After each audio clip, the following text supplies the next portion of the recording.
Hello students, myself Deshmukh Singh, Assistant Professor Chemistry, Government College Dhalpur.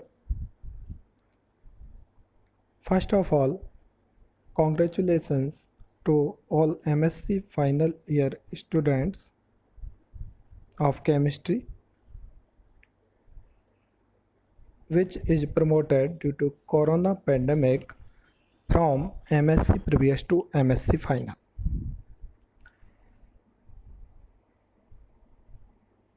The syllabus of MSc final chemistry have been uploaded in the WhatsApp group already, but in brief I am explaining some part of syllabus in summarized form. In MSc final chemistry, total 7 papers carrying out 425 marks, one seminar 25 marks and practical 200 marks, which is the sum of total 650 marks. In total 7 papers, there are 3 compulsory papers and 4 optional papers. Whether you are having the specialization or organic or physical, 4 optional papers should be taken and 3 compulsory papers. Paper first, application of spectroscopy, photochemistry and solid state chemistry. 3 parts in this paper, and this paper is large in marks also and carrying out 100 marks. 3 parts of this paper. So this is a compulsory and lengthy paper. Paper second, bioinorganic chemistry, bioorganic chemistry and biophysical chemistry, also containing 3 parts, carrying out 75 marks. And third compulsory paper is environmental chemistry, which is carrying out 50 marks. These compulsory papers 100, 75 and 50 marks. In the elective or optional papers, for organic specialization 4 papers or physical specialization also 4 papers, but I am explaining about organic specialization. Paper 4, organic synthesis first, which is of 50 marks, and paper 5th, organic synthesis second, also known as disconnection, carrying out 50 marks. Paper 6th, heterocyclic chemistry, carrying out 50 marks. Paper 7th, chemistry of natural product, carrying out 15 marks.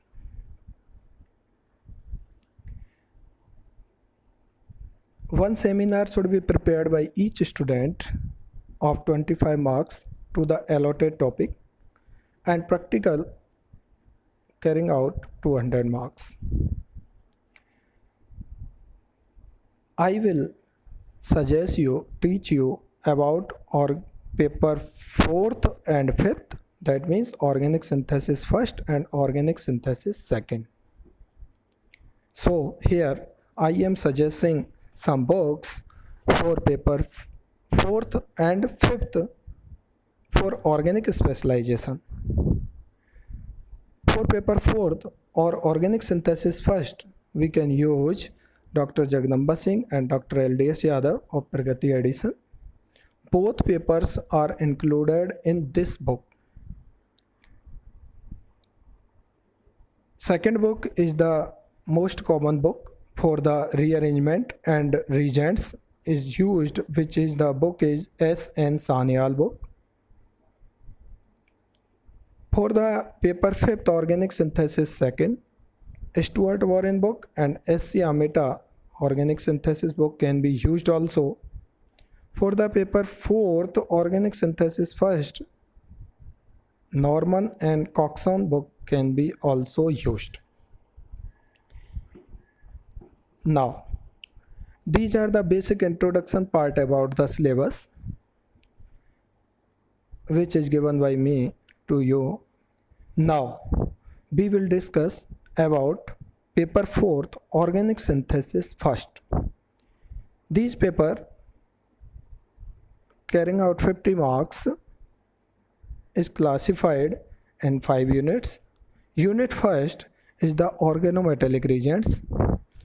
Unit second, oxidation. Unit third, reduction. Unit fourth, rearrangements.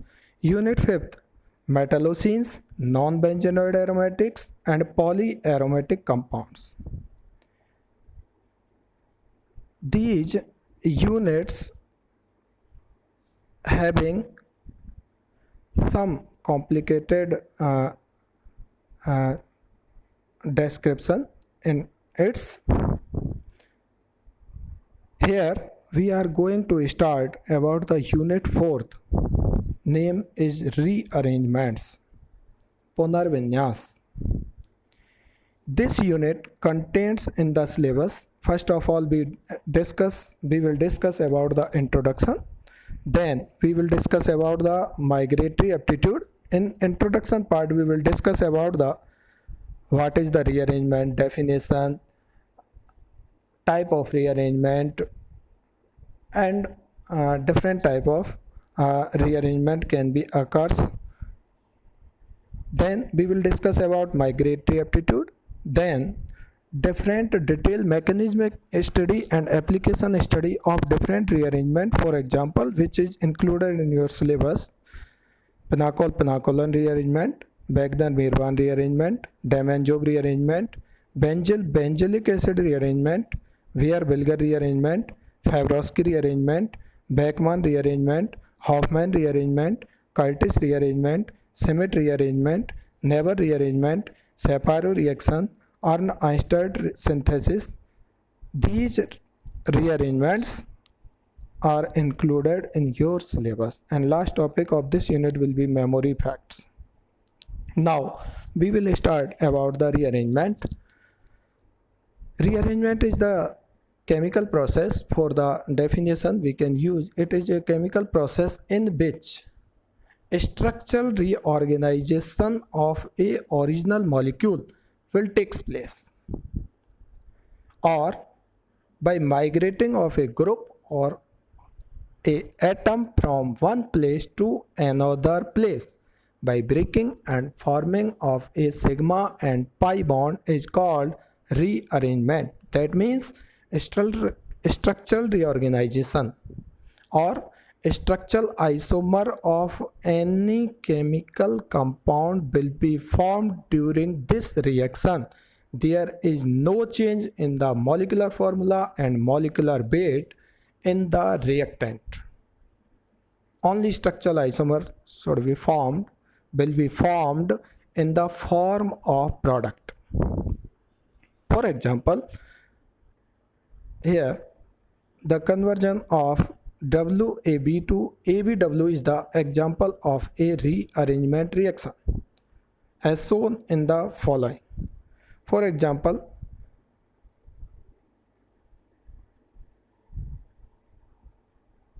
this is the type of a rearrangement reaction where WAB is being converted to ABW. That means molecular weight and molecular formula of this compound is the same, where in the reactant side bond between A and W is going to break and the bond between B and W in the product side will be formed. That means a structural isomer will be formed in the product through the rearrangement reactions. In these simple type of rearrangement reactions, three terms generally are used. First is the migration origin. First term is the migration origin. Second is the migration terminus, and third is the migrating group. Third is the migrating group. Migration origin, where at which point the bond will break. At which point the bond will break, that is called migration origin. Second, migration terminus, at which point where migrating group migrate, at that point migrating group migrate.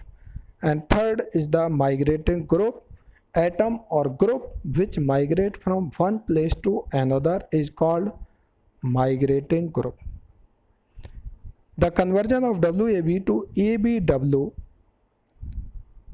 can be classified in the migration origin. Is the part here is shown by the A, and migration terminus is shown by the B, and migrating group is the W.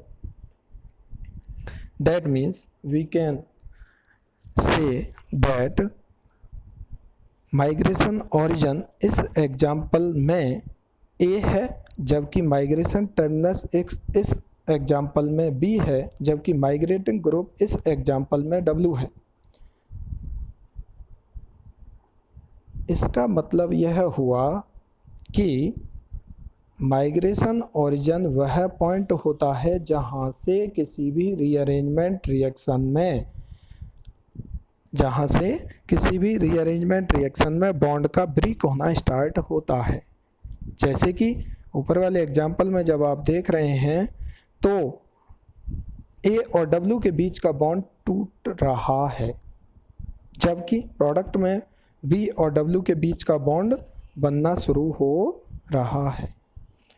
तो जहाँ तक जो group migrate करता है, जहाँ से bond टूटना start होता है, उन दोनों के बीच की नंबरिंग 1 दी जाती है और उस नंबरिंग को वहाँ तक कंटिन्यू किया जाता है जहाँ तक माइग्रेटिंग ग्रुप जाता है।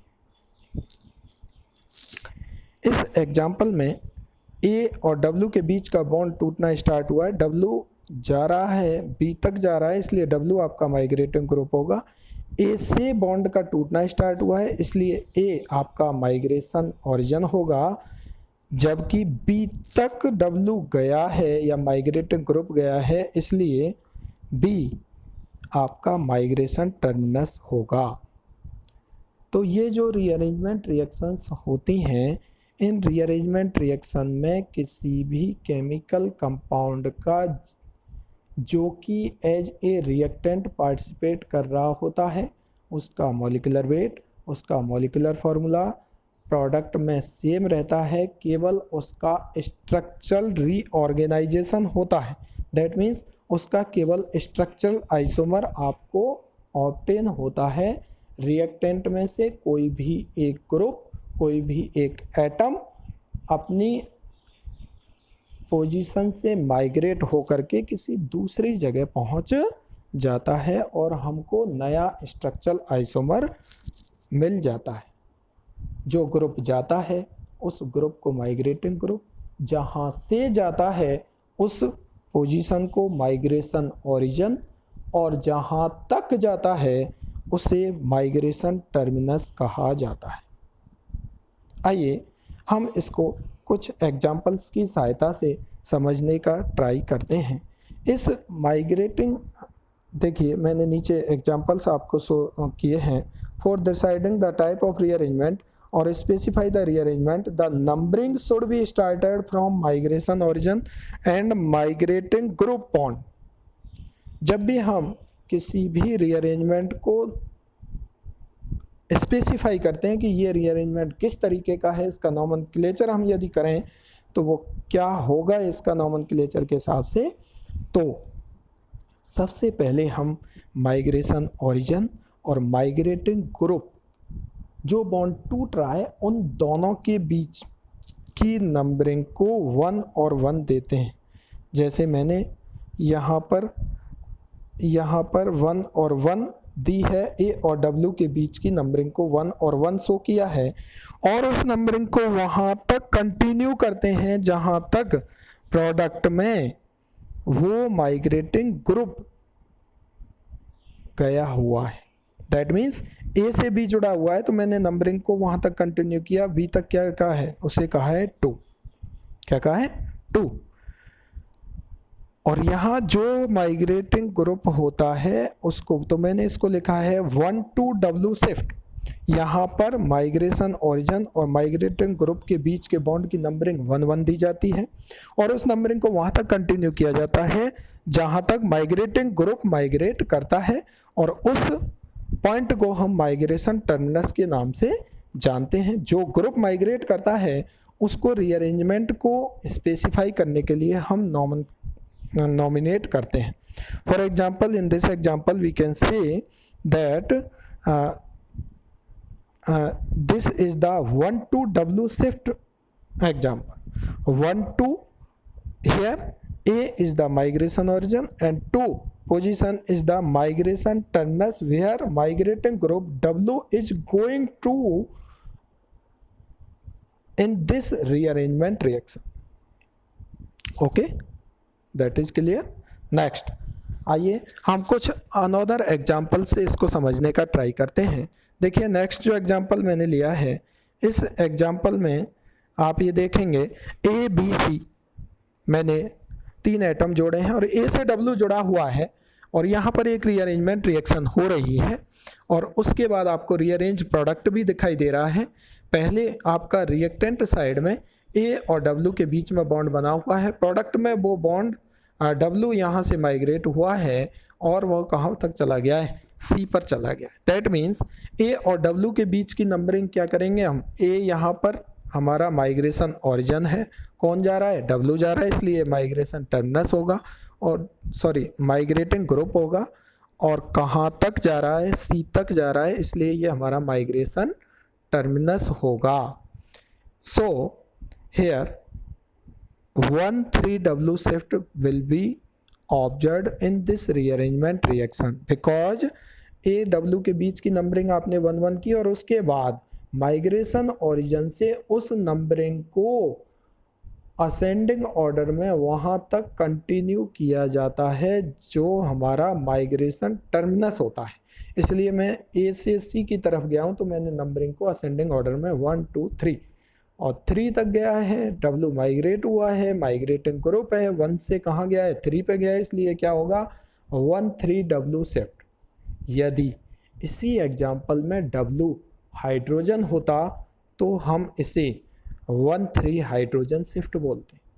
यदि इस एग्जाम्पल में W एक मिथाइल होता तो इसी रीअरेंजमेंट रिएक्शन में होने वाली शिफ्ट को हम बोलते 1,3 मिथाइल शिफ्ट। यदि W इथाइल होता तो हम इसे बोलते 1,3 ethyl shift. For example, next example में यदि हम देखते हैं, नेक्स्ट एग्जाम्पल जब आप देखेंगे तो इस एग्जाम्पल में देखने के लिए आप देखिए यहाँ पर ABC और B से यहाँ पर X जुड़ा हुआ है और जब आप प्रोडक्ट की बात कर रहे हैं तो वो C से X जुड़ा हुआ है। दैट मीन्स B और X के बीच का बॉन्ड टूटा है और C और X के बीच में नया बॉन्ड बना है, एक नया स्ट्रक्चरल आइसोमर आपको प्रोडक्ट के रूप में मिला है।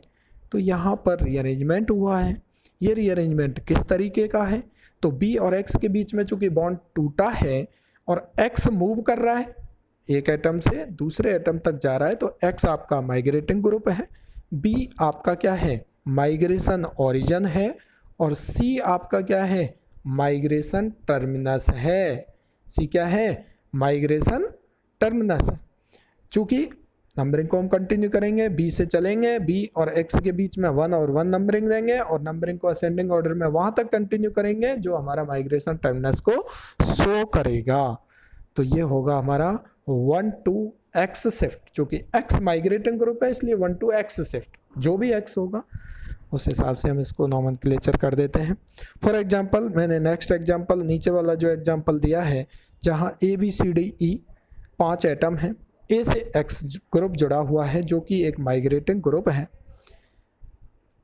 यहाँ पर ये X माइग्रेट हो रहा है और माइग्रेट होकर के E के साथ E तक पहुँच रहा है। दैट मीन्स X आपका माइग्रेटिंग ग्रुप को शो कर रहा है, A और X के बीच का बॉन्ड टूट रहा है तो एटम A माइग्रेशन ओरिजिन को शो कर रहा है। चूँकि E और X के बीच में बॉन्ड बन रहा है, E और X के बीच में बॉन्ड बन रहा है, इसलिए ये हमारा माइग्रेशन टर्मिनस को शो कर रहा है। इसलिए हमने यहाँ नंबरिंग 1 1 की, 1 2 3 4 5 5 तक उसको असेंडिंग ऑर्डर में हमने किया, और उसके बाद हमारा ये क्या मिलेगा हमको 1 5 एक्स शिफ्ट। क्या होगा ये 1 5 एक्स शिफ्ट। इस तरीके से हम किसी भी रीअरेंजमेंट रिएक्शन में कोई भी एटम या ग्रुप जो कि माइग्रेटिंग ग्रुप कहलाता है, किसी भी माइग्रेशन ओरिजिन से माइग्रेशन टर्मिनस तक जा रहा है, उसको स्पेसिफाई कर सकते हैं, उसको नोमेनक्लेचर के हिसाब से प्रेजेंट कर सकते हैं कि वो क्या होगा, उसका नोमेनक्लेचर क्या होगा और क्या नहीं होगा। अब हम यहाँ ये आगे हम बात करते हैं कि कोई भी जो माइग्रेटिंग ग्रुप है, वो माइग्रेटिंग ग्रुप हमने ये देखा अभी तक इंट्रोडक्शन पार्ट में कि किसी भी रीअरेंजमेंट रिएक्शन में कोई भी नया स्ट्रक्चरल आइसोमर हमको ऑब्टेन होता है, उसके मॉलिक्यूलर वेट और मॉलिक्यूलर फार्मूला में कोई भी चेंज नहीं होता। सबसे पहले माइग्रेशन ओरिजिन और माइग्रेटिंग ग्रुप के बीच का बॉन्ड टूटता है, जिसको हम नंबरिंग 1 1 देते हैं, और उस नंबरिंग को वहाँ तक कंटिन्यू करते हैं जो हमारा माइग्रेशन टर्मिनस होता है, और उस हिसाब से हम उस रीअरेंजमेंट को स्पेसिफाई करते हैं। इस माइग्रेटिंग ग्रुप के ट्रांसफ़र होने के दो तरीके हो सकते हैं, दो प्रोसेस हो सकती हैं, वेदर इंट्रामोलिकुलर और इंटरमोलिकुलर।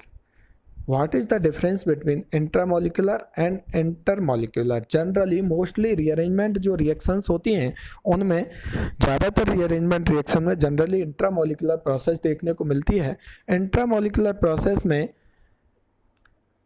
माइग्रेटिंग ग्रुप और माइग्रेशन ओरिजिन के बीच का बॉन्ड का टूटना तथा क्या हुआ, माइग्रेटिंग ग्रुप तथा माइग्रेशन ओरिजिन के बीच के बॉन्ड का टूटना तथा माइग्रेटिंग ग्रुप तथा माइग्रेशन टर्मिनस के बीच के बॉन्ड का बनना, दोनों प्रोसेस साथ साथ होते हैं। मतलब ट्रांजिशन स्टेट में जैसा होता है बॉन्ड का बनना और बॉन्ड का टूटना दोनों साथ साथ होते हैं। यहाँ से बॉन्ड का बनना और ये बॉन्ड का बनना और ये बॉन्ड का टूटना, दोनों ही प्रोसेस साथ साथ हो रही हैं, तो ये प्रोसेस आपकी कहलाती है intramolecular process. One step process है, इसलिए मैंने इसमें नीचे लिखा है just like transition state intramolecular process. और उसके बाद टोटली बॉन्ड टूट जाता है, कौन सा, ए और डब्ल्यू के बीच का, दैट मीन्स माइग्रेटिंग ग्रुप और माइग्रेशन ओरिजिन के बीच का बॉन्ड कंप्लीटली टूट जाता है, और माइग्रेशन टर्मिनस और माइग्रेटिंग ग्रुप के बीच का बॉन्ड कंप्लीटली बन जाता है और आपको रीअरेंज प्रोडक्ट मिल जाता है। नेक्स्ट दूसरी प्रोसेस जो हो सकती है वो हो सकती है हमारी कौन सी, इंटरमोलिकुलर प्रोसेस। कौन सी हो सकती है, इंटरमोलिकुलर। ये जो इंटरमोलिकुलर प्रोसेस है इसको मैंने नीचे शो किया है। इस प्रोसेस में जो आपका माइग्रेटिंग ग्रुप और माइग्रेशन ओरिजिन है उन दोनों के बीच का बॉन्ड कंप्लीटली टूट जाता है।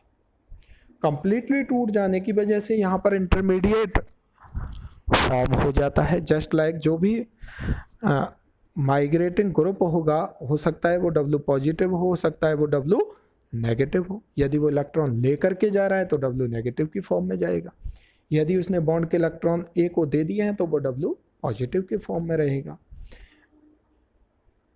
तो ये प्रोसेस हमारी 2 स्टेप प्रोसेस होगी जहाँ पर इंटरमीडिएट आपका बनेगा, इंटरमीडिएट बनेगा दैट मीन्स ए और W के बीच का बॉन्ड कंप्लीटली टूट जाएगा, और उसके बाद नेक्स्ट स्टेप में B और W के बीच का बॉन्ड फॉर्म हो जाएगा। ये प्रोसेस हमारी होती है इंटरमोलिकुलर प्रोसेस। अब हम नेक्स्ट वीडियो में ये देखेंगे कि ये जो रीअरेंजमेंट होता है वो होमोटॉपिक और हेटेरोटॉपिक रीअरेंजमेंट होता है। दैट मीन्स माइग्रेशन ओरिजिन और माइग्रेटिंग ग्रुप के बीच का बॉन्ड, जैसे मैंने अभी कहा था यहाँ W पॉजिटिव भी हो सकता है और नेगेटिव भी हो सकता है। ये W इलेक्ट्रॉन लेकर के जा रहा है इस बॉन्ड के, इलेक्ट्रॉन दे करके जा रहा है, इस पर डिपेंड करता है कि हमारा होने वाला रीअरेंजमेंट प्रोसेस हमने देख ली इंट्रामोलिकुलर होगा या इंटरमोलिकुलर होगा। यदि इंट्रामोलिकुलर होगा तो ऑब्वियसली 1 स्टेप में होगा, transition state like transition state का फॉर्मेशन होगा। यदि इंटरमोलिकुलर होगा तो इंटरमीडिएट का फॉर्मेशन होगा। लेकिन ये जो माइग्रेटिंग ग्रुप माइग्रेट हो रहा है वो रीअरेंजमेंट का क्लासिफिकेशन हम करते हैं कि वो न्यूक्लियोफिलिक है, वो इलेक्ट्रोफिलिक है। ये डिपेंड करता है कि माइग्रेटिंग ग्रुप उस बॉन्ड के इलेक्ट्रॉनों को लेकर के जा रहा है या उस बॉन्ड के इलेक्ट्रॉन माइग्रेशन ऑरिजिन को दे करके जा रहा है। दैट मीन्स W पॉजिटिव की फॉर्म में है या W नेगेटिव की फॉर्म में है। तो नेक्स्ट वीडियो में हम homotopic rearrangement and heterotopic rearrangement, nucleophilic rearrangement और इलेक्ट्रोफिलिक रीअरेंजमेंट, फ्री रेडिकल से मैकेनिज्म से कैसे रीअरेंजमेंट हो सकता है उसके बारे में डिस्कस करेंगे। Thank you.